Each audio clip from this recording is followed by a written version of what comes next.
എന്റെ ഉപ്പമാരോട് ഉമ്മമാരോട് ഞാൻ പറയട്ടെ, എത്ര വലിയ പഠനങ്ങൾ മക്കളെ പഠിപ്പിക്കുകയാണെങ്കിലും, എത്ര വലിയ ബിസിനസ് മക്കളെ കൊണ്ട് നടത്തിക്കുകയാണെങ്കിലും ആത്യന്തിക ലക്ഷ്യം ദുനിയാവാകരുത്. ആത്യന്തിക ലക്ഷ്യം ആഖിറമാകണം. എന്റെ കുട്ടി ബിസിനസ്മാനല്ലേ, ഇപ്പവൻ നിസ്കരിക്കാൻ പോയാൽ കുറച്ച് ലാഭം കുറയുമല്ലോ എന്ന് ചിന്തിക്കരുത്. പ്രധാനമായും മുന്നോട്ട് വെക്കേണ്ട നിർദ്ദേശം, മോനെ നീ എവിടെ പോയാലും, എത്ര തിരക്ക് പിടിച്ച യാത്രയിലാണെങ്കിലും, എത്ര തിരക്ക് പിടിച്ച പരിപാടിയിലാണെങ്കിലും, കൂടൊഴിയാതെ കൈയൊഴിയാതെ നിന്റെ കൂടെ നീ കൊണ്ട് നടക്കേണ്ട ഒരു മർമ്മമുണ്ട്. അത് നിസ്കാരമാണ്.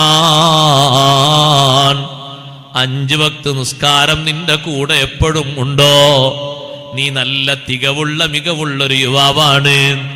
നല്ലൊരു യുവാവിനെ എങ്ങനെ അറിയുമെന്ന് ചോദിക്കുമ്പോ, നല്ലൊരു യുവാവിന് ഷെയ്ഖ് സൈനുദ്ദീൻ മഖ്ദൂം റളിയല്ലാഹു അൻഹു നല്ല യുവതിക്കും നല്ല യുവാവിനും പറഞ്ഞ അടയാളങ്ങൾ 2 എണ്ണമാണ്. ഒന്ന് സ്വലാഹുദ്ദീൻ, ദീനിൽ നല്ല അവസ്ഥയുണ്ടാകണം.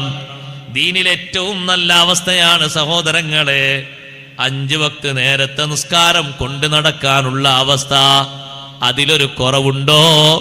യുവത്വം നന്മ നിറഞ്ഞ വഴിയിലേക്ക് വന്നിട്ടില്ല. ചെറുപ്പക്കാരെ ഒന്ന് ചിന്തിച്ചു നോക്കൂ.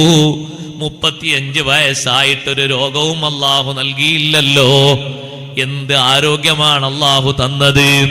ഒരു ഭക്ഷണവും അല്ലാഹു നമുക്ക് മുടക്കിയിട്ടില്ലല്ലോ.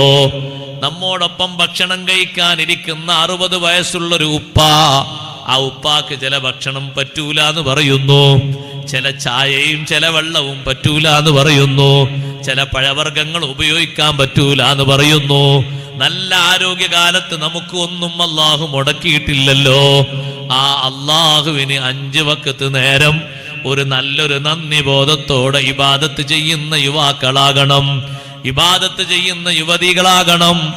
എത്ര നല്ല സന്തോഷത്തിലൂടെ കഴിഞ്ഞാലും, എത്ര നല്ല ആർഭാടത്തോടെയുള്ള സുഖജീവിതം അല്ലാഹു തആല തന്നാലും, പരലോകം ആലോചിച്ചുകൊണ്ട്, അല്ലാഹുവിനെ വിചാരിച്ചുകൊണ്ട്, അല്ലാഹുവിന്റെ മാർഗത്തിൽ ത്യാഗം ചെയ്ത് ജീവിക്കാനുള്ള സന്നദ്ധത വേണം.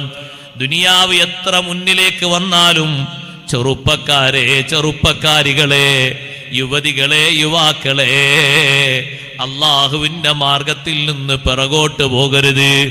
ദുനിയാവിന്റെ പളപളപ്പ് കണ്ട് നമ്മുടെ കണ്ണ് തള്ളിപ്പോകരുത്.